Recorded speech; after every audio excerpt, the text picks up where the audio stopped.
Welcome to the show, guys. Happy Monday. Back on the drive here with you guys. Good morning. I got this episode out a little bit later today. I had a lot of stuff to do on the weekend, but I'm going to make sure these episodes out for you guys every morning at 7 a.m. So make sure you guys turn on the bell, subscribe, and I'll keep the content rolling here in the offseason as we head towards full flow fantasy football season. Today, I want to talk about 4 players that I will never, ever, ever draft again. Let your idiot league mates take them. You don't want them. You've moved on to 2024, and some of these players are stuck in like 2013. It's been crazy. So, yeah, do not draft these guys under no circumstances. Zero. I'm going to have zero stock in these guys, and you should as well, okay? So very, very important episode here because you don't want to draft potential busts. I'm going to look after you guys, make sure you guys don't. Before getting this, guys, smash it, tap it, slap it, hit that thumbs up. Lion mentality. We're going hard here on this channel, the #1 fantasy football podcast. There's no close second. Everybody else is doing copy and paste, cookie cutter stuff. I checked the analytics. It looks like 70% of people that watch these videos have not actually hit the subscribe button. So I get my regular people in the comments. I see you in the comments, everybody. I appreciate you. I try to get back to as many people as I can. Subscribe, thumbs up if you haven't. If you guys are regulars, drop a comment below. If you're not, drop a comment below, smash it. Let's get to it. Also, grab the 16-round draft solution for all the optimal players to draft. This video is about players to avoid. Grab 16 rounds. I've linked it below. And I'm hosting the first ever and only sports summit. It's a virtual summit. It's online. We're going to have Kyren Williams, Pat Freiermuth, Trey Benson, Frank Gore Jr., Rashid Shaheed, and Tajay Spears there. It's going to be amazing, guys. You're entered for a PS5 giveaway as soon as you get a ticket to the summit. Tickets are limited. Grab them below. I've linked it below, or you can combo it with the 16-round draft solution. Click on the 16-round draft solution button, and there's a combo button. You get both. Amazing deal, all right? That's in August. It's virtual, 7:30 Eastern time. All right, I think the 21st. All right, let's get to this, guys. Players we're avoiding here. The first one, I've got zero interest. Now, some of these guys could still be viable this year. They still could be guys that are going to put up safe numbers, potentially solid numbers, potentially even top 10 numbers. Well, anyway, the first 2 could. The other 2, no chance. I just don't see it. Well, we'll explain in a second. But the first guy here is old as dirt. They're all pretty much old, but this guy is a guy that I'm staying away from. I said, well, he's not really that old, but Alvin Kamara, okay? Alvin Kamara is past his prime. He was good when he was with like Mark Ingram. They're the guys. The reason I dislike Alvin Kamara is, number 1 is off-field issues, but we're going to factor that out for a second. Number 2, this is the guy that kind of started this whole committee garbage. Like him and Ingram were like the kind of the 1-2 punch. He was the pass-catching back years ago, and Ingram was kind of like your goal line guy, essentially, right? Or a guy that, you know, early down a little bit here and there, and then Kamara would come in for the pass catching, okay? But Alvin Kamara is now going into his, 8th season or something crazy like that. And I'm all about a workhorse running back, okay? And he's sitting as RB14, by the way, so still relatively expensive. And he's getting to his 8th season. He's got 0 1,000-yard rushing seasons. 0. It's just boring to me. Like, I like a running back that does it all. I don't like these guys that are, like, never going to rush for a lot of yardage. He had I think it was like 3 or 4 years ago, he had that one game where he had like 5 touchdowns in one game, completely inflated his numbers.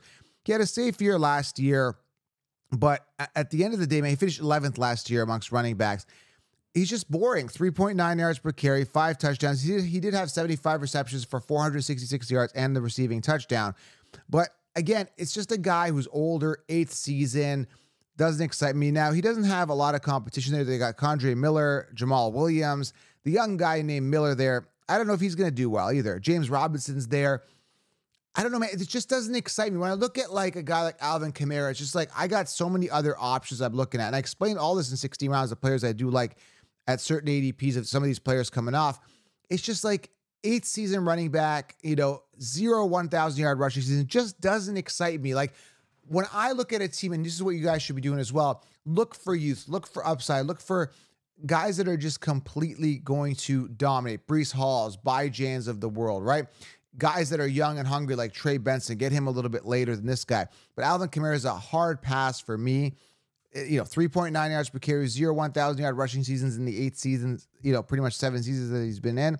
Time to move on, guys. Alvin Kamara, no. I don't care how he's not like he's going to come out and do something sensational, right? These guys, you know, we've seen the best of them, and I don't want to buy a ticket to get the end of them, if that makes sense. The later end of their career, basically, right? All right, second guy here. Again, smash it, tap it, slap it. Let me know in the comments below what you guys think of these players. Are you drafting them? Are you investing in some of these old guys? Okay. Second guy, old as dirt. He's got to be like, what, 31, 32 years old. I got the notes on him. Davante Adams. Now, the good news for him is that he's still the true wide receiver one on his team. Vegas should do okay. The weird thing is that they didn't figure out their quarterback situation. Aiden O'Connell could be starting. I think Minshew could be starting. I don't know. But it sounds to me like they're going to be in rotation. Like Aiden O'Connell has a bad game, they bring in Minshew. Minshew has a bad game, they bring in Aiden O'Connell. It's going to be one of those things. So it's very, very weird in regards to like who the quarterback is. Good news for Adams is like his competition is Jacoby Myers, which is like zero competition. All right. Finished 10th last year in fantasy points. All right. 175 targets, really, really good. 103 receptions, just over 1,000 yards, 1144, 8 touchdowns. He's in his 11th season. He's 31 years old. Guys, again, when I'm looking at wide receivers, again, everyone's telling you draft Adams round 1 last year, busted out of his ADP, and I told you to avoid him. He's been getting a downgrade every single year at quarterback. So personally for me, a guy who's 31 in his 11th season, like he was cool, like when he was with Rodgers, like 5-7 years ago. I don't know how long ago it was. That was cool. I was okay to draft Adams. But now, man, it's like, let's move on, guys. Find the younger guy. I'd rather have Marvin Harrison Jr. 1,000 times over, Davante Adams, just based on that upside. The upside alone is intriguing. So when I look at a guy like Davante Adams, I'm just like, nah, you know what? I was off him last year. I think he was done last year. He still, managed to somehow finish top 10. Good on him, right? But this year, like Aiden O'Connell, Gardner Minshew, like what is going on here? Like they haven't even figured out their quarterback situation. And when I look at a wide receiver, especially in the relatively early rounds, I'm looking at a guy that's going to be, a guy that's going to be consistent. And I don't know if there's going to be consistency here. Mind you, I still think he's going to get a lot of targets. It's just not exciting, appealing, and I think he lacks upside, okay? The next two are very interesting, and I really want you guys to buckle in and sit down. I'm going to explain this to you guys, how crazy this landscape is with these wide receivers here. Now, the first guy, again, was the running back, but I got 3 wide receivers here that I'm never, ever drafting. There is more running backs I won't draft, and if you want all the players I won't draft, grab that 16-round draft. So, guys, once you grab 16 rounds, you'll never look back. It's a printable cheat sheet, my notes, video training, all the sleepers, all the breakouts, everything laid out. Light years ahead of the competition, non-consensus style, all the players to avoid, everything's there. Grab it below, okay? But I want to talk about the next 2 guys, but let's start with the first guy here, Stefon Diggs, all right? Now, he's going to Houston. Now, I love CJ Stroud. Like, CJ Stroud, fine, I'm taking him, okay? But when you look at Stefon Diggs, he's on Houston. It's a new team, number 1. It's a major, what I call now a wide receiver committee. I've never seen this before. We kind of saw glimpses of it last year with JSN, Metcalf, and Lockett. We saw it a little bit with the Packers, with Watson, Reed, and Dobbs. Now it seems to be a thing where you can't really 100% identify who the wide receiver 1 is. Mind you, I still think it could be Diggs here at this office, just to give you guys some context here, okay? He's on Houston. They got Nico Collins. Nico Collins, I hate to break it to you, he's good, but he's not that good. Like, he's a slightly above average, maybe just at par wide receiver. When you get fed, if you and I were on a team, and we were force fed, we would do well. Keenan Allen's example last year, he's washed up, but he got over 150 targets. Same thing with Nico. He succeeded last year based on default. Dell was out and there was no Diggs. And you got this young dynamic quarterback and Stroud just doing really well in a groove, just finding Nico Collins. So here's what's messed up about this is like Diggs is coming off like round 2 to 3. Nico Collins is coming off. Actually, I think Nico's coming off ahead of him because, again, this is where the sheeps are messed up. Why would you tell everybody to draft Nico Collins round 2? Why? Because he finished as a top receiver on this team and he's got CJ Stroud throwing the ball. Last year, Nico was like round 14. He was probably going undrafted. Him and Dell were like pretty much just completely off the radar. Right? We were telling you draft Nico, Dell. There's something special going on in Houston. Nobody, the people that got 60 rounds on my channel were listening, but the mainstream was sleeping on him. So I look at the situation, I see Diggs there, and I see Nico. Why are we, not me, but why is the mainstream and why are these websites and why are the rankings showing and telling you and suggesting that you draft Nico round 2 and Diggs round 3. So the guy I'm telling you to avoid here is Diggs and Nico for that matter, okay? Because they're just way too expensive. Nobody 100% knows who's the wide receiver 1 is on that team. Really, they just don't. So when you're in that situation, you kind of just avoid it and say there's better players that are clear cut. Like I'd rather have Marvin Harrison Jr. and Drake London round 2 than I would Nico Collins, because I know that they're the ones on their team. And I know the volume's going that way. But when you're trying to decide between Nico and Diggs, it's like, I don't know. Nobody knows. And if anyone tells you they know, that they're lying. And even I talked to the beat writer from Houston, I think a year or two ago, I think it was last year before. He was telling me like Robert Woods was the one there or something like that. I'm like, dude, no, like I can see things before they happen, even before beat writers. Even beat writers don't know. Okay, so I've tested the waters, guys. Beat writers play it safe too. They kind of play politically correct and they don't want to be wrong. So nobody knows. Again, last year I told you avoid Higgins round 2, avoid Waddle round 2. Devontae Smith didn't get an ROI last year. All wide receiver 2s. Now you're in the situation where you don't even know who the wide receiver 2 is. You're just basically rolling the dice. So are you willing to take a 50-50 chance on uncertainty on who the wide receiver 1 is with your second round pick? It doesn't make logical sense, guys. Don't do it. So I'm never drafting Diggs again anyway. New team, new offense. It's a mess. Mind you, unless Nico Collins gets hurt, Dell gets hurt, Diggs emerges, and he is now CJ Stroud's next wide receiver 1 for the next 4 years, cool. Then I may draft him. But as of right now, never again. Diggs is kind of over that hump. There's other receivers I like, but I still see Dell emerging as the one on that offense, and you can get him later. So again, round 5, 6, depending on where his ADP is, fluctuates. But I'd rather have Dell than second or third round pick on Diggs or Nico. And again, I had to talk about this because no one else is talking about this, okay? This is very important.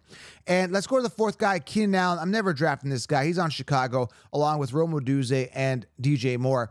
Disaster, man. Absolute disaster here. Similar situation. It's like Keenan Allen round 3, DJ Moore round 2. It's like, what are they doing? Like, who is the one? Nobody knows. I think it's Rome Odunze. I think Rome is the young, dynamic, best player on that team, on paper. Keenan Allen is old. He's in his 14th season or something crazy like that. I know I'm exaggerating, but it's up there. I think he got drafted in 2013, if I'm correct, something like that. And he got force-fed last year. Got lucky. He was, Justin Herbert, one of the best quarterbacks in the NFL, throws a lot, kept throwing, force-feeding Keenan Allen. And it's not going to happen again this year. He's got a rookie quarterback to boot. Caleb Williams, who is he going to throw to? Who's going to be his one? It could be Rome Odunze. DJ Moore was the one there, but he was never a true one. He was kind of like a 1B, but never an ultra elite guy. Keenan Allen's old as dirt, and you got Rome there. It's like a 3-headed monster, and these guys are coming off so early in drafts between Moore and Allen, where I think, again, Rome is the one, and I think Dell is the one, and I get them for value. Either way, I'm staying away from Keenan Allen. I'm never, ever drafting him again. Let people take these guys. Let them risk their picks and waste their picks on guys that could potentially bust, and a lot of uncertainty. And even if it's spread evenly with these three guys, it's like you're not going to get enough volume to justify a second-round pick. It's crazy, guys. It's crazy. Rookie quarterback, finished 8th last year. Keenan Allen missed the last 3 games of the season, 150 targets. I got it. 12th season. I stand corrected. He's going into his 12th season. Guys like Adams, guys like Keenan Allen, I will never, ever draft a kid. Guys, look for youth, look for upside, look for opportunity, look for volume. And that's exactly what I lay out in 16 rounds. All laid out on a silver platter for you, literally. Grab 16 rounds and don't get caught up in ADPs, because that's what's happening here, guys, in rounds 2, 3. So many people are getting caught up in DJ Moore looks so attractive in round 2. It's all about ADP is like social proofing, right? You go into a bar, you got 2 girls on your arm, other girls like, oh, what is that guy offering? It's the same type of thing in fantasy. It's like you're looking at a player in round 2, like, oh, his ADP is round 2. Maybe everyone's drafting him there. I got to do it too. No, don't do it. This is the same thing again I had with T. Higgins last year, Devontae Smith, Waddle last year. Okay, everyone's drafting Pollard round 1 last year. I'm like, no, Pollard is not a true RB1. Eckler's going to decline round 1 last year. People were drafting Cook, who's recommended in round 5 last year. It's like, don't do stuff. You got to see beyond the ADP, and that's a huge secret. All right, guys, there's a golden nugget here for you. Okay. Subscribe, guys. Thumbs up. Turn on the bell. Grab 16 rounds. Those are 4 players I'm going to be avoiding this year. You should as well. Let your idiot league mates draft them. If you're new to the channel, subscribe, tap it, slap it, and I'll keep the content rolling for you guys every single morning. I appreciate you guys. We'll talk soon.